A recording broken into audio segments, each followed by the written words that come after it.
आप 10% मेहनत करो, हम 20 करेंगे, आप 20 करो, हम 50 करेंगे। अगर स्टूडेंट 50 करेगा, हम 100 करेंगे, और अगर स्टूडेंट 100 करेगा तो हम उसका पोस्टर शहर में चलवाएंगे। As simple as that. इस बार बहुत कुछ अलग देखने को मिलेगा, क्योंकि हम दो फैकल्टीज़ एक साथ में हैं और जब दो योद्धा मिलते हैं तो फिर एक अलग ही तरीके से जुनून आता है, अलग ही तरीके से मैदान में हम उतरने वाले हैं। और सिलेक्शन लेना सिर्फ सिलेबस कंप्लीट करने से पूरा नहीं हो जाता है, तो उस सिलेबस को रिवाइज कैसे करना है, उस पर कितना काम करना है, कितना पढ़ना है, उसको रिवीजन कैसे करना है, डाउट कैसे सॉल्व करने हैं, तो वो सारी चीज़ों का ध्यान रखते हुए हम इतने अच्छे तरीके से स्टार्ट करने वाले हैं। तो आप सभी का स्वागत रहेगा, आप सभी बच्चों का। हाँ जी, जय हिंद बच्चा पार्टी। तो क्या हालचाल है भाई सभी के प्यारे बच्चों। ये वीडियो एनडीए सेकंड इनटेक के लिए, सभी एनडीए वाले स्टूडेंट्स के लिए। जैसा कि आप लोगों को पता है, इस बार एनडीए का जो सेकंड इनटेक है, यानी कि जो सितंबर में होगा, उसके लिए कैरियर डिफेंस एकेडमी में ऑफलाइन बैच स्टार्ट होने जा रहा है। प्यारे बच्चों, लास्ट टाइम पे जो बैचेस हुए थे कैरियर डिफेंस एकेडमी में, आप लोगों को पता है कि कहीं ना कहीं थोड़ा प्रॉब्लम रहा। जैसे कि स्पेशली मैथ्स को लेकर कई सारे बच्चों की शिकायत रहती थी कि सर थोड़ा प्रॉब्लम आता है मैथ्स में। और एनडीए में भी आप लोग जानते हैं कि कहीं ना कहीं एक बड़ी समस्या है कि मैथ्स अगर किसी बच्चे का कमज़ोर हो जाता है तो फिर आगे जो सेकंड पार्ट है उसका कोई फ़ायदा नहीं है। लेकिन जैसा कि आप मेरे साथ इस बार देख रहे हैं कि पूरी टीम आपके सामने है। अच्छा, बहुत सारे बच्चों का एक डाउट था, एनडीए वाले बच्चों का, जो नेक्स्ट इनटेक के लिए तैयारी करने चाह रहे हैं कि भैया टीम क्या रहेगी। क्योंकि सबसे बड़ी चीज़ ये है कि एनडीए में एक या दो टीचर के ऊपर ना आप एग्जाम नहीं निकाल सकते। एनडीए में सबसे इंपॉर्टेंट है कि पूरी टीम आपको चाहिए होगी। तो जो लोग यहाँ एनडीए ऑफलाइन बैच में पढ़ाएंगे, उन सभी टीचर से मैं आपको रूबरू कराता हूँ और एक एक करके सब लोग बताएंगे कि आपकी स्ट्रेटजी क्या रहने वाली है। ठीक है, तो चलिए वन बाय वन हम लोग स्टार्ट करते हैं। तो सबसे पहले हम लोग, जैसा कि आप लोगों को पता ही है कि एनडीए में जो गेटवे है वो है हमारा मैथ्स, और मैथ्स में हमारे साथ मुकेश सर और कपिल सर हैं। और आपको पता है कि सारी रिस्पॉन्सिबिलिटी मैथ्स की इन्हीं दो टीचर्स के पास रहेगी, और दोनों ही बहुत हार्डवर्किंग है। एनडीए में क्या रोल रहने वाला है सर का, और सर कैसे अपनी तरफ से ये एश्योरेंस देंगे आप लोगों को कि अगर आप ऑफलाइन क्लासेस करने आते हैं, जो बच्चे जिनका डाउट था कि भैया कि सर पढ़ाएंगे या नहीं पढ़ाएंगे, तो मैं इसीलिए आप लोगों को मुकेश सर और कपिल सर से ही रूबरू करवाता हूँ कि किस तरीके से ये लोग मैथ्स को हैंडल करेंगे। ठीक है, तो सर बताइए, बच्चों को बड़ा डाउट है। जय हिंद सभी को। तो मैथ्स में एक भारी भरकम सा काम होता है। वैसे मैथ्स का अलग सा सेगमेंट होता है और 120 क्वेश्चंस उसके अंदर टोटल होते हैं मैथ्स में, और गेट का दूसरा पोर्शन होता है। तो मैथ्स कपिल सर और मैं, हम दोनों मिलकर करवाएंगे। और चीज़ नई जो है वो क्या हो सकती है, कई बार समझते हैं बच्चे कि सर आप तो ऑनलाइन के अंदर हैं, हम वहाँ से पढ़ ही रहे हैं, तो ऑफलाइन को क्यों प्रेफरेंस दें। तो मेरा मानना यह है कि कुछ बच्चे ऐसे होते हैं जैसे ऑनलाइन में कुछ चीज़ें हम जो बता देते हैं तो बच्चा उसको डाउट जो है उसका वो क्लियर नहीं कर पाता है। तो बच्चों का जो डाउट क्लियरेंस है वो सबसे बड़ी इंपॉर्टेंस है। और एक चीज़ जो मोस्ट इम्पोर्टेंट है वो ये है कि बच्चों को कई बार मोबाइल में बहुत बार जब क्लासेस, वो लंबी क्लासेस जब देखते हैं तो उससे आंखों के अंदर उनकी आइज़ वगैरह में, आई साइट में प्रॉब्लम वगैरह, तो काफ़ी चीज़ें इनमें भी हो जाती है। ये बच्चों के, क्योंकि एनडीए का सेगमेंट बहुत बड़ा है, लगातार अगर वो क्लासेस देखते हैं, 10-10 घंटे क्लासेस देखते हैं, तो फिर मेडिकल वगैरह में जाके प्रॉब्लम्स होती है। तो हम इस बार जो करने वाले हैं वो ऑफलाइन के अंदर हमारी क्लासेस है। 15 अप्रैल से हमारा बैच स्टार्ट है, 14 सितंबर को आपका एग्ज़ाम है। तो एग्ज़ाम में इस सेकंड इनटेक में आपको बहुत कम टाइम मिलता है, तो हम इस सिलेबस को बहुत बढ़िया तरीके से एग्जीक्यूट करने वाले हैं। इसमें हम कॉन्सेप्ट आपको करवाएंगे। कॉन्सेप्ट के साथ में आपको टॉपिक वाइज डीपीपी का सॉल्यूशंस, डाउट काउंटर, आपके वीकली टेस्ट, ये सारी जो फैसिलिटीज़ है वो हम आपको प्रोवाइड करवाएंगे। और विश्वास के लिए आप देख सकते हैं कि एनडीए के अंदर पहले ऑनलाइन और सेम वैसा का उसी पैटर्न के ऊपर ऑफलाइन में आपको उसी रेगुलरिटी के साथ में हम क्लासेस प्रोवाइड करवाएंगे। और इस बार बहुत कुछ अलग देखने को मिलेगा, क्योंकि हम दो फैकल्टीज़ एक साथ में हैं और जब दो योद्धा मिलते हैं तो फिर एक अलग ही तरीके से जुनून आता है, अलग ही तरीके से मैदान में हम उतरने वाले हैं। बाकी कपिल सर पहले से यहाँ पे काम कर रहे हैं, क्योंकि मैं तो अभी जुड़ रहा हूँ, और कपिल सर यहाँ पे ऑलरेडी 3-4 साल से काम कर ही रहे हैं। तो कपिल सर आपको और ज़्यादा अच्छे तरीके से बताएंगे कि ऑफलाइन में और क्या चीज़ें बेटर की जा सकती है। हाँ सर। देखिए बच्चा, सिर्फ और सिर्फ पढ़ाई, जैसे सिलेबस है, सिलेबस कंप्लीट करना ही हमारा सिर्फ मकसद नहीं होगा। हमारा मकसद ये होगा कि जो भी चीज़ आप पढ़ रहे हो उसको यूटिलाइज कैसे कर सकते हैं। हमारा मेन मकसद है वो सिलेक्शन लेना। और सिलेक्शन लेना सिर्फ सिलेबस कंप्लीट करने से पूरा नहीं हो जाता है। तो उस सिलेबस को रिवाइज कैसे करना है, उस पर कितना काम करना है, कितना पढ़ना है, उसको रिवीजन कैसे करना है, डाउट कैसे सोल्व करने हैं, तो वो सारी चीज़ों का ध्यान रखते हुए हम इतने अच्छे तरीके से स्टार्ट करने वाले हैं। तो आप सभी का स्वागत रहेगा, आप सभी बच्चों का। तो आइएगा और इस बार बैच को ज्वाइन करिए बहुत अच्छे तरीके से। सर मैथ्स में ना एक क्वेश्चन होता है बच्चों का, क्योंकि जैसे मैं इसको मैथ्स से ज़्यादा रिलेट कर पाता हूँ कि जैसे मैं मैथ्स का एक स्टूडेंट था, तो मेरा मैथ्स कमज़ोर था। तो अब बहुत सारा ऐसे स्टूडेंट होता है जो ये चाहता है कि मैथ्स में एटलीस्ट सबसे पहले मैं पास करूँ, ठीक है, क्योंकि उसके मन में ये टारगेट रहता है कि मैं मैथ्स को पास कर लूँ और जीएटी से मैं मार्क्स उठा लूँगा। लेकिन हम लोग ये भी जानते हैं कि आज जो कंपटीशन बढ़ चुका है, ठीक है, जब मैंने एनडीए दिया था उस टाइम पर आज में बहुत डिफरेंस है। तो कैसे बच्चा ये अप्रोच करे कि मैथ्स में मैक्सिमम क्वेश्चंस किए जा सकते हैं, क्योंकि सबसे बड़ी प्रॉब्लम यही है कि बच्चा जो पढ़ता है वो इसी चीज को सोच के पढ़ता है कि मैं मैथ्स को पास कर लूँ, मेरिट पास कर लूँ। तो इसमें क्या मतलब कैसे आप बच्चों को बता पाएंगे कि कैसे अगर वो बच्चा जब यहाँ आएगा तो उसको क्या चीजें एक्स्ट्रा मिलेंगी जिससे कि वो बेहतर कर सके? एक तो मैं चीज़ में पहले क्लियर कर दूं कि आजकल के जो पेपर पैटर्न में जो क्वेश्चंस हुआ करते हैं वो स्टेटमेंट के कॉम्प्रीहेंशन के क्वेश्चंस हुआ करते हैं, और पेपर 120 क्वेश्चंस और 120 क्वेश्चन वो भी हमारा 2.5 घंटे के लिए होता है। तो उसमें एक तो ड्यूरेशन बच्चे के पास कम होता है, लेकिन आप उसको उस चीज़ से मत आकिए कि क्वेश्चंस ज़्यादा हैं, टाइम कम है। अगर आपने उसमें से 70-80 क्वेश्चंस भी अगर करे हैं तो भी आप बहुत अच्छा स्कोर कर सकते हैं, क्योंकि जो स्टेटमेंट वाले क्वेश्चंस हुआ करते हैं उसमें हम पर्टिकुलरली वैसे तो अलग अलग 3 क्वेश्चन करते हैं और वो 3 क्वेश्चन एग्जाम में एक साथ आते हैं एक ही क्वेश्चन में, और वही नंबर आपको 2.5 मार्क्स मिलते हैं। लेकिन उसकी जो प्रैक्टिस है वो हम बहुत बेहतरीन तरीके से, क्योंकि कंटेंट बिल्कुल हम चेंज करके देंगे आपको डीपीपीज के माध्यम से, आपको सीट वगैरह जो हम प्रोवाइड करवाएंगे पर्टिकुलरली टॉपिक वाइज, उसके अंदर आपको प्रीवियस ईयर क्वेश्चंस भी हम डालेंगे, साथ के साथ में कॉम्प्रीहेंशन का क्वेश्चंस हो गया, स्टेटमेंट टाइप का क्वेश्चंस हो गया, सेम आप ऑनलाइन की तर्ज पे देख सकते हैं, सेम उससे भी बेहतरीन लेवल का जो कंटेंट है हम आपको प्रोवाइड करवाने की कोशिश करेंगे। इसमें मैं ऐड ऑन करना चाहूँगा कि इस बार थोड़ा हमने ऐसा सोचा है कि जब बच्चा हमारे पास आएगा तो मैं मैथमेटिक्स में सर ऐसा सोच रहा हूँ कि उनको एक बेसलाइन टेस्ट उसका कराया जाए। बेसलाइन टेस्ट से क्या होगा कि जो भी हमारे पास बेसिक कॉन्सेप्ट है जो एनडीए में लगातार पूछे जा रहे हैं, तो हमने उसका टेस्ट लिया। हमारे पास जितने बच्चे रहेंगे हमें एक आइडिया लगेगा कि बच्चे के कौन से कॉन्सेप्ट ऐसे हैं जो उसके वीक हैं, जिस पर उसको काम करने की आवश्यकता है, और कौन से कॉन्सेप्ट ऐसे हैं जो स्ट्रॉन्ग है, जिस पर वो अच्छा कर सकता है ऑलरेडी। तो उन कॉन्सेप्ट को ध्यान में रखते हुए बच्चे का पूरा चार्ट बनाया जाए कि बच्चे के ये कॉन्सेप्ट ऐसे हैं जो वीक हैं, जिन पे हम अच्छे से काम कर सकते हैं। तो हम इंडिविजुअली बच्चे पर टेंशन देके उसको उस पर काम कर सकते हैं, ताकि बच्चा अपना स्कोर ऑलरेडी बढ़ा सकता है। चल, तो ये थी भाई मैथ्स की पूरी टेक्निक की कैसे सर लोग आपकी हेल्प करेंगे, क्योंकि देखिए मैं बेहतर इस चीज़ को समझ पाता हूँ कि अगर मैथ्स में ही कमज़ोर रह जाएं तो जीएटी में फिर टीम कितनी भी मेहनत कर ले आपके साथ उसका कोई वैल्यू नहीं रह जाता है। और मैथ्स में कई बार मैं ये देखता हूँ कि बच्चा ना मैथ्स में ही परेशान होता है स्टार्टिंग में। हाँ, ये जरूर है कि जीएटी का रोल इतना बड़ा है कि जीएटी के बिना फिर वो फाइनल में भी नहीं आएगा, लेकिन कहीं ना कहीं मैथ्स का डर सर बहुत ज़्यादा होता है। मतलब इतने सालों में मैंने पढ़ाते हुए भी देखा है कि मैथ्स को लेके बहुत बड़ा फोबिया होता है, और स्पेशली उस बच्चे का जो मैथ्स बहुत ज़्यादा वीक हो, उसको तो और ही ज़्यादा बहुत ज़्यादा प्रॉब्लम हो जाती है मेरे जैसे स्टूडेंट। तो खैर ये तो मैं मान के चलता हूँ कि दोनों सर लोग बिल्कुल तैयार हैं इस बार और बहुत अच्छी मेहनत आप लोग के साथ करेंगे, ठीक है। लेकिन अब बात आती है जीएटी की। तो ये तो बात ठीक है कि आपने दरवाजा तो खोल दिया, बट अब युद्ध कैसे लड़ा जाएगा अंदर।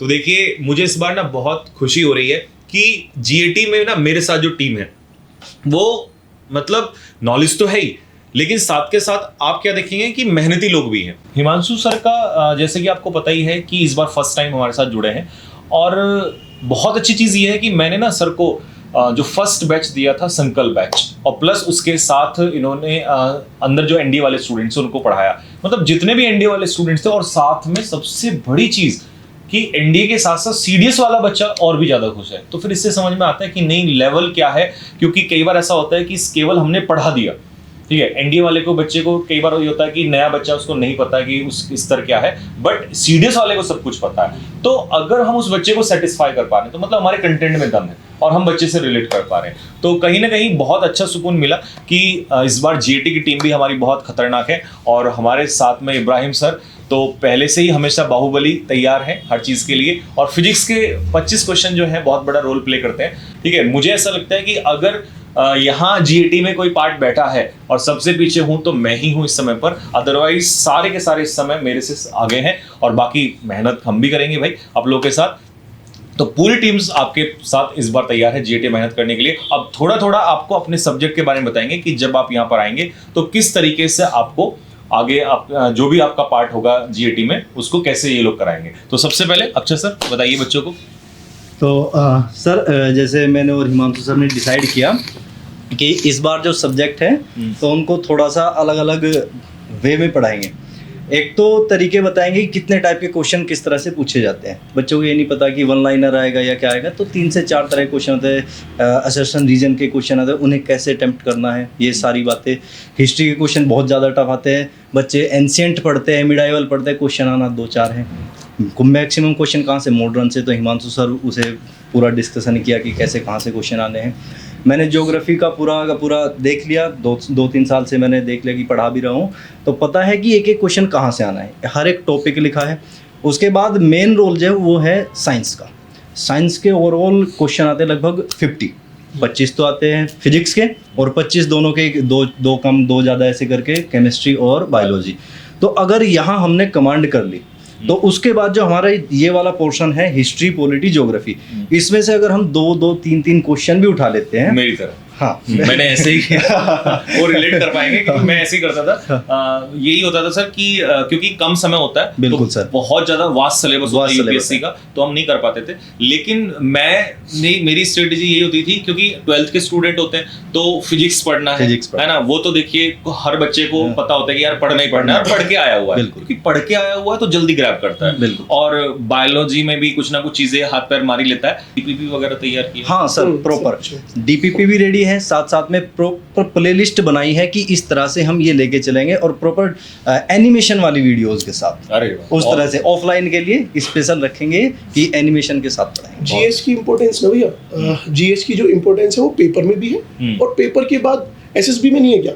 एसएसबी मतलब अगर आप इस सब्जेक्ट को ऐसे देख रहे हो कि जी इसका जो रेशियो है ना कि हम ज्यादा मेहनत करेंगे फिर भी कम क्वेश्चन आएंगे, लेकिन अगर एसएसबी में जाओगे और अगर पीआई में ये पूछा जाएगा कि व्हाट डू यू थिंक कि इंडिया और यूएस के रिलेशन अगले आने वाले 4 साल में क्या होने वाले, तो उसमें वी विल से प्राउडली कि उसमें जीएस काम आएगा, आईआर काम आएगा उसमें, ठीक है ना। तो मतलब बॉटम लाइन ये है कि we are inviting you here for this offline programme, और आप लोगों के साथ ना हम डबल मेहनत करने के लिए तैयार हैं। आप 10% मेहनत करो, हम 20 करेंगे, आप 20 करो, हम 50 करेंगे। अगर स्टूडेंट 50 करेगा हम 100 करेंगे, और अगर स्टूडेंट 100 करेगा तो हम उसका पोस्टर शहर में छपवा देंगे। as simple as that। But हाँ, उसको जैसे अभी कहा कि 100% देता है, मैं कहता हूँ 100 भी नहीं, अगर वो 50 भी कर दे टीचर का और 50-50 मिला के 100 हो जाए तो और भी बेहतर निकल सकता है। और सबसे अच्छी चीज है जोश तब आता है सर जब टीम, बिल्कुल सबसे बड़ी चीज है। क्योंकि अगर ये सिंगल सब्जेक्ट का होता, मान लो इंग्लिश का होता, तो मैं अकेला खड़ा होकर दहाड़ देता। लेकिन जब बात है कि ये एक टीम एनडीए ना, किसी विद्वान व्यक्ति ने इसके बारे में कहा था कि एनडीए को बच्चा वो नहीं पास कर पाता जो किसी पर्टिकुलर सब्जेक्ट में स्ट्रांग हो। सर स्ट्रांग तो मैं इंग्लिश में था उस टाइम पे, लेकिन मुझे इतनी क्यों मेहनत करनी पड़ी, मुझे ये भी क्यों देखना पड़ रहा है, मैथ्स भी, मुझे साइंस भी क्यों करनी पड़ रही है? तो क्योंकि ये क्या है कि आपको हर सब्जेक्ट में एवरेज होना पड़ेगा। यहाँ पर एवरेज स्टूडेंट आगे मैंने निकलता देखा, और बहुत ब्रिलियंट बच्चा जो फेल हो जाता है, उसका यही कारण है। और कई बार न्यू स्टूडेंट होता है, 12th से निकलता है तो गाइडेंस नहीं होती। जैसे मैं बार बार कहता हूँ कि एनडीए को अगर मतलब बहुत ही हाई क्वालिटी अगर स्टडी ब्रेन की जरूरत होती तो हमारे देश में आईआईटी का एग्जाम है हर बच्चा, और एडवांस की जो लिस्ट आती है एनडीए डायरेक्ट वहां से रिक्रूट कर लेता। वहां तो आप देखते हैं कि बच्चों का साइंस और मैथ्स को लेकर आईक्यू लेवल बहुत ज्यादा स्ट्रांग होता है। मेरे हिसाब से एनडीए एक बैलेंस ब्रेन को जो है पसंद करता है, जिसके अंदर एक अनुशासन हो और एक फोकस्ड ब्रेन जो किसी चीज पर फोकस रह सके। वो ये कहता है कि अगर आपके पास फोकस्ड ब्रेन है, डिसिप्लिन है, तो आपको हम बुला रहे हैं, आप आ जाइए, हमारे दरवाजे आपके लिए खुले। अब बात करता हूं मैं फिजिक्स को लेकर। जब बच्चा 12th पास आउट करता है और एनडीए की तैयारी करता है तो वो गलती यहीं कर बैठता है कि वो एनसीईआरटी जो 11th-12th है उसको अपना फिजिक्स सिलेबस समझ लेता है, जबकि 11th-12th एनसीईआरटी फिजिक्स का सिलेबस एनडीए के लिए है ही नहीं।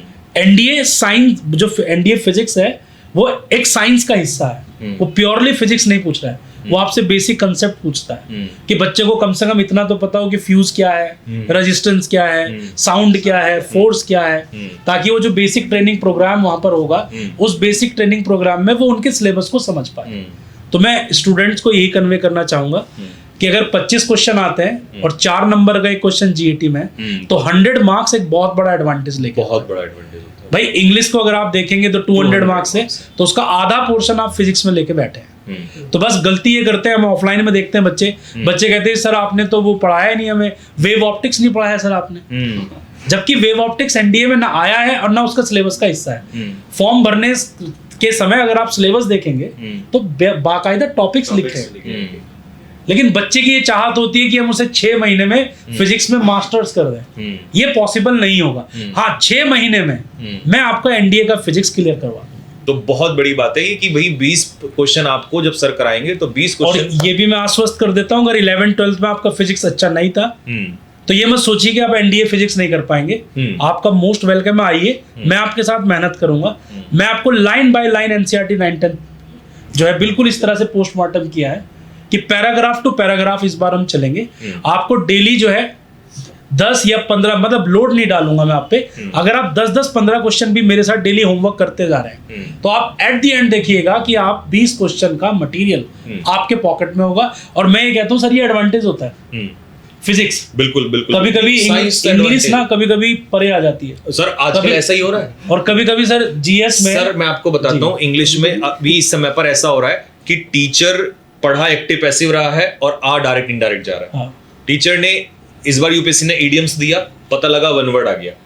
इतना मैं इसीलिए कह रहा हूं कि यूपीएससी नहीं रहा, अनप्रिडिक्टेबल सर्विस कमीशन हो चुका है। बिल्कुल, खासकर जीएटी, और मैं जीएटी में भी इंग्लिश में 2020 से पहले एक पैटर्न फिक्स था, उसी पे क्वेश्चंस आते थे, लेकिन 2021-22 के बाद से तो हर अटेम्प्ट में बदल जा रहा है, तो इंग्लिश में भी बच्चे को ना ओवरऑल प्रिपरेशन करानी पड़ेगी कि भाई ये भी करना है, छोड़ना नहीं है कुछ भी, क्योंकि यू नेवर नो कल क्या आ जाए वहां। तो ठीक है भाई बच्चों, ये था हमारा सभी टीचर्स के साथ कन्वर्सेशन, और बहुत ज्यादा हम अभी नहीं बोलेंगे, लेकिन इस बार जब रिजल्ट आएगा तो उस समय जरूर बोलेंगे। और जब आप पहुंच जाएंगे और आपकी क्लासेस स्टार्ट हो जाएंगी तो उसमें हम एक एक चीज कैसे कराएंगे वो आपको सारी चीजें दिख जाएंगी। और हाँ, एक चीज मैं आपको और बता दूं कि एसएसबी का बच्चों को लेकर डाउट रहता है, तो इस बार एसएसबी की क्लासेस जो हैं वो स्टार्टिंग से ही चलने वाली हैं।